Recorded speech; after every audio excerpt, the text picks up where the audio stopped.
What's popular YouTube? Another day, another demo. Today we have a player who is one of two that will represent their country in this top 20 list. Here is a player that everybody wondered if he would be on it. Here is a player who I have told a story about, one of my favorite stories about on this YouTube channel. It's a player who rifles. It's a player who's got 3 letters in the name. It's the player who came up to me at the fall final and said, "Hey man, I wonder if I'll be in the top 20 this year." Oh no. That's right, it's Nafly. Sorry, but that's not what he sounds like. That's not how he acts. He did say that. That was pretty funny. And I was like, I think so. I think you could do it. And look, if it's not HLTV, it's mine, okay? For me, the best... I said, like, in the demo that I just recorded of him playing T-Side Inferno versus Navi, Hall's lurking, if you want to wait for that, that this is the best North American player. But I kind of just didn't think about Twist in that moment. But do you know what I mean? Like in terms of... But then at the same time, Liquid's in Amsterdam. And shout out to Canadians. That's what I've got to say. This is the number 17 player of 2022 for me. Let's hop into the game. Color me unfucking surprised that the only North Americans in top 20 this year will be Canadian.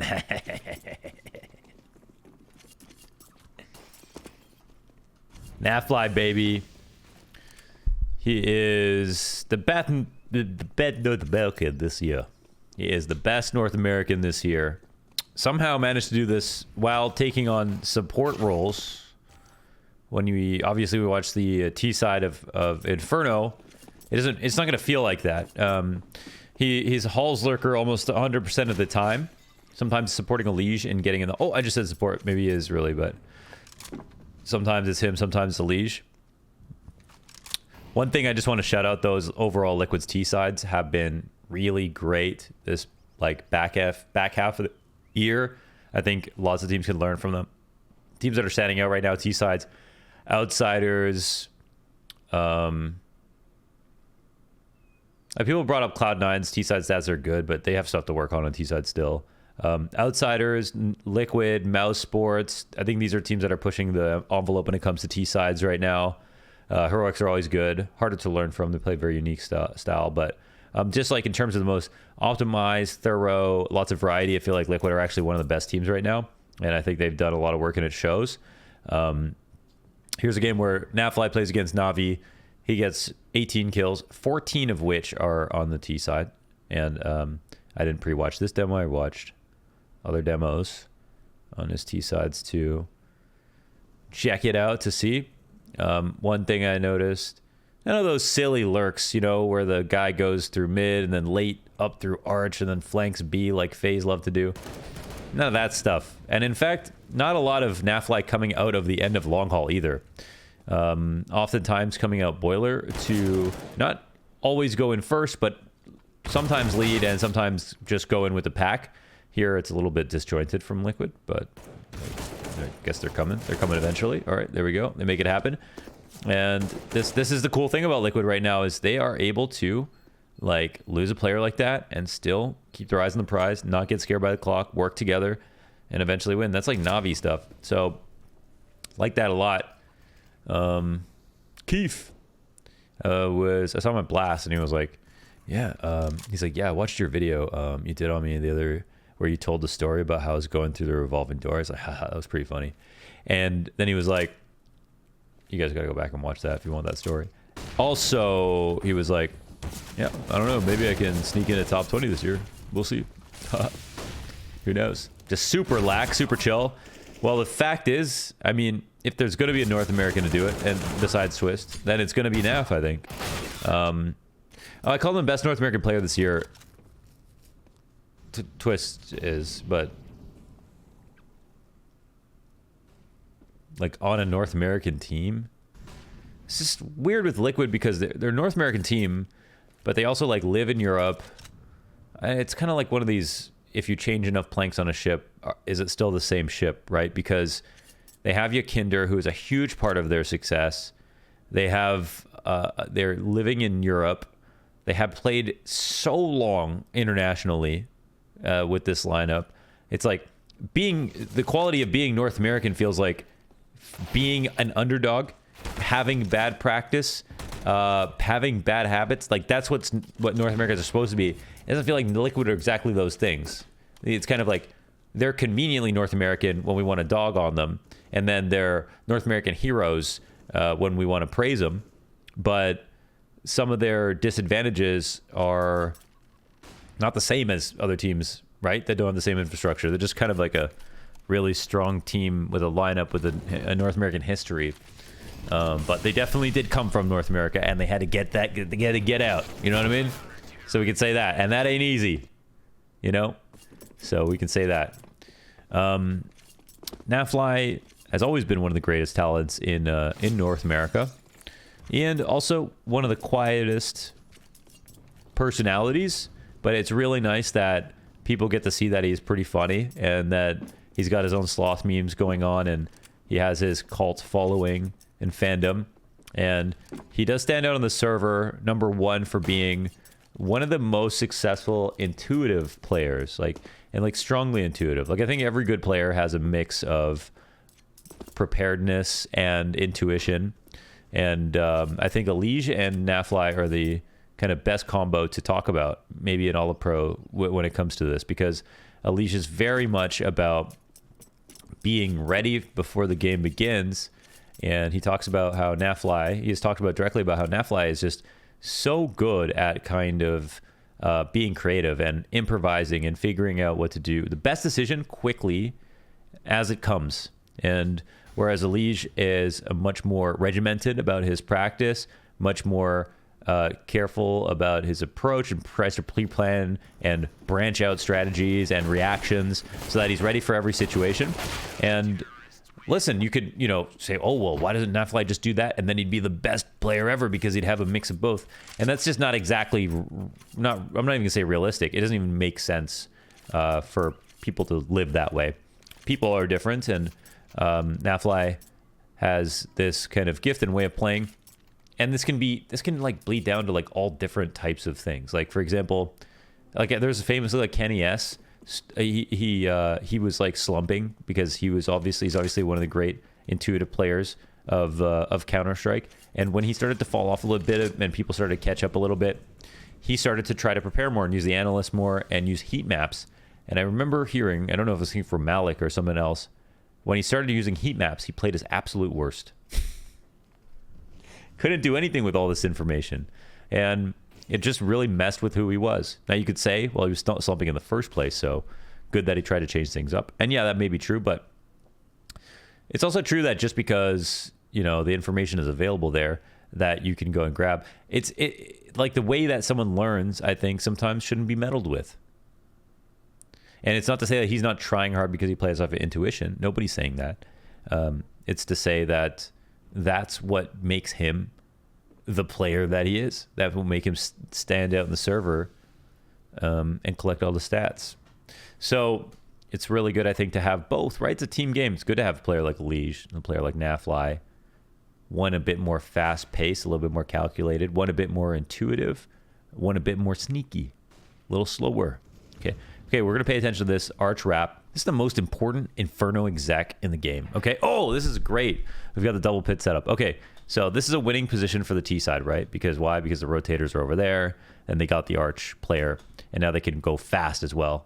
So Nafly's key spot here is cutting off this angle very safely. In case there's someone here, let's say it was a pit setup, they flash, this guy swings. Nafly could see something like that. It's also just very safe for him, and he gets info at the same time. So he can catch anybody rotating in on the site. Someone wants to fight him, that sort of thing. He knows there's going to be pit action going on. He's not willing to test that just yet, because what's important is that Nafly stays alive, so the pit guys constantly have to keep checking for him. If they killed Nafly here, and now they have all of pit, well, this is hell for the teams. The T's that are trying to approach. So as much as they want Nafly to like kill the guy in pit for them so they can wrap faster, they need Nafly to stay alive so they have a better advantage in fighting pit and winning the round overall.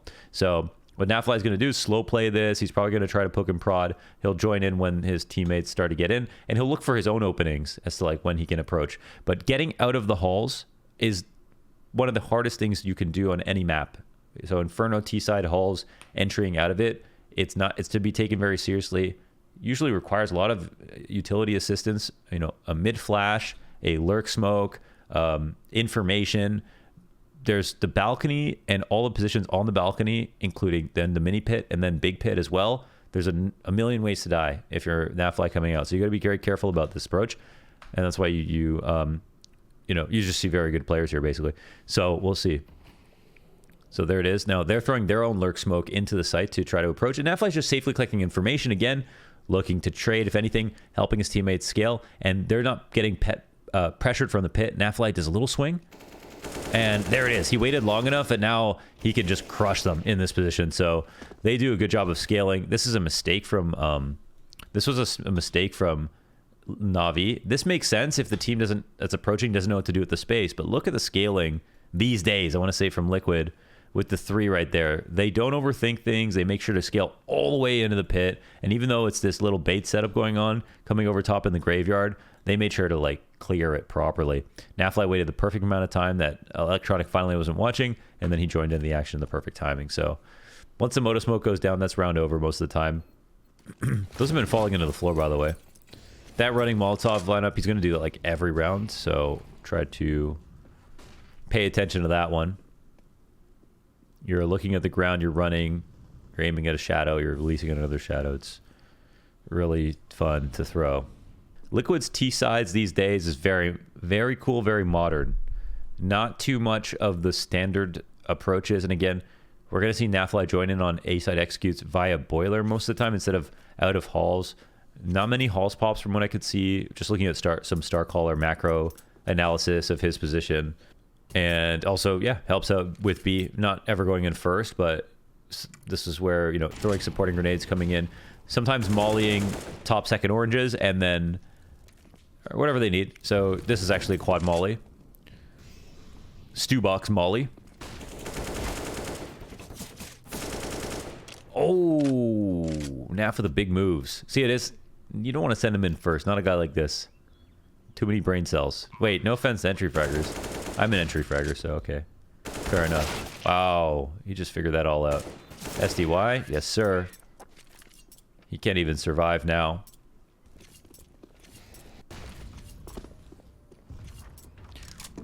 So the molly that goes in the halls that you see, obviously, well, there's a couple of things. It prevents any boosts. It prevents anybody crossing early. It punishes people for crossing into the window. Forces a smoke out of them if they try to do it. Lots of good reasons to molly early. Plus only 400 bucks. Oh, SDY. Oh, what a kill. He heard that off the audible. The nade got thrown. He knew exactly where SDY was. And like his last bullet, last frame gets SDY dead.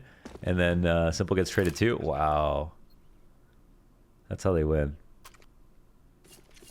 Sometimes timing is everything. And I think I've said this before, but like at a low level in Counter-Strike, the game is about... At all levels, the game is about communication. But at low level, the game is, you know, about like crosshair placement. It's about movement. It's about your spray. It's about basic utility and stuff like that. At a higher level, the game is about positioning. The game is about timings. And then the game is about communication. I think those are the 3 things I would say are the most important, that stand out the most when I think about them, that make the difference. That if those things are thought about too soon, they're useless. So the other fundamental stuff needs to be mastered first to push that game forward, and then timing, communication. These are a couple of things that, like especially these things that make the difference when you're going up against other elite players.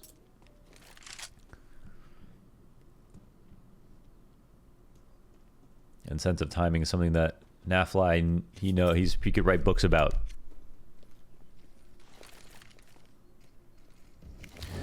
So he's done all the... This is an emo molly. Emo pillar is still open. No smoke comes down. There's Orange's player. Perfecto. What a hole. Beautiful, man. Perfecto. Best support player this year. Oh, they take a tempo inside the halls. There's not been enough pressure here from Na'Vi inside of A halls. So no need to go slow. You're burning your own clock. One thing I think is a important tenet, I think, in Counter-Strike is, I'm making this up right now, but I felt this for a while. It's I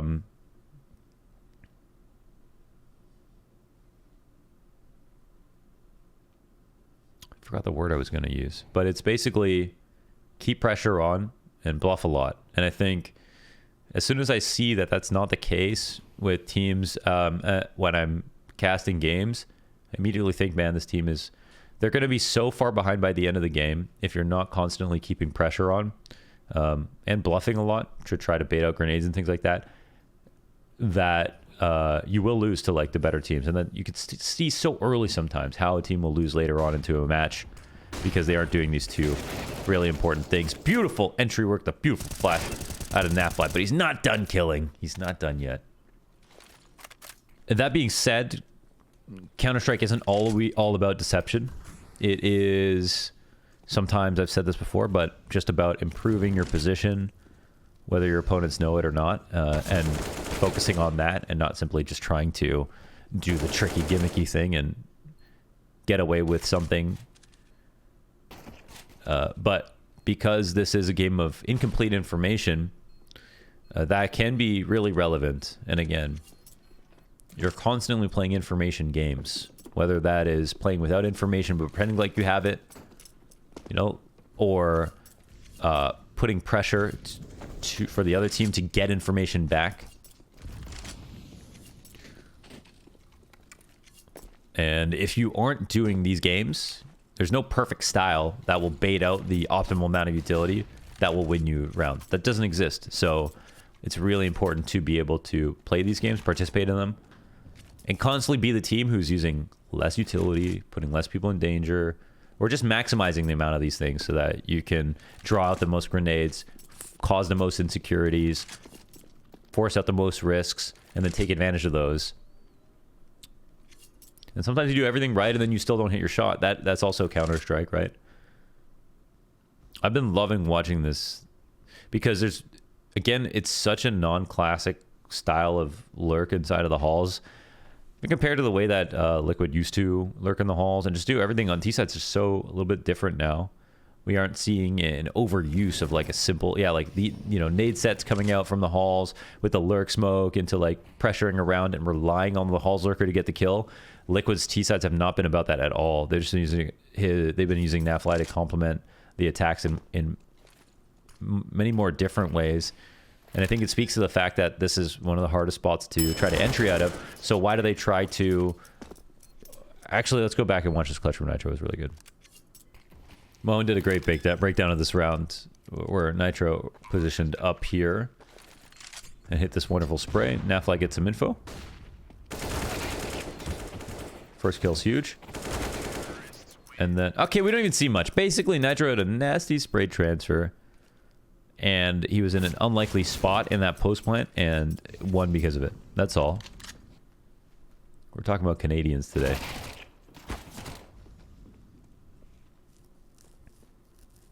But I certainly think in this game, Navi could have done a better job. Halls pressure. I think we saw one of the best couple of rounds we saw was Simple actually coming down and just saying, okay, it's my turn to raise hell a little bit here. But it's been pretty quiet most of the time. And Nafly just got control of it, and then they go and do the other things. But yeah, I like how they haven't just tried to like rely on Nafly's star power to get kills by himself, like we used to see with people in these roles a few years ago, way more often, and maybe still today on certain teams, definitely. Okay, up to the entry work again. That's been pretty damn good at this, but okay. Okay. All right. Well, I think he just shot. That's the intuition I'm talking about, baby. That's what I'm talking about with Nafly. That's what I'm talking about, man. That intuition. He just felt it. They're going to sit in front of the smoke, wait as it comes up. Nafly puts himself second oranges. This setup is really great for OC. He can peek on a banana. He can die, of course, in this spot. And... Oh, Nafly. Okay, now just off angles only. Headshots only. One more kill. Easily done, man. Wow. What a capstone round on a wonderful year from Nafly.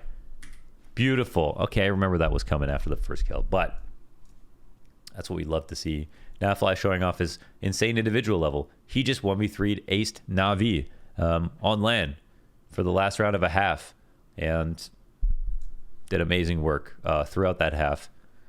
Very cool to not just talk about Nafly's individual level, the team, his consistency, the team's T sides.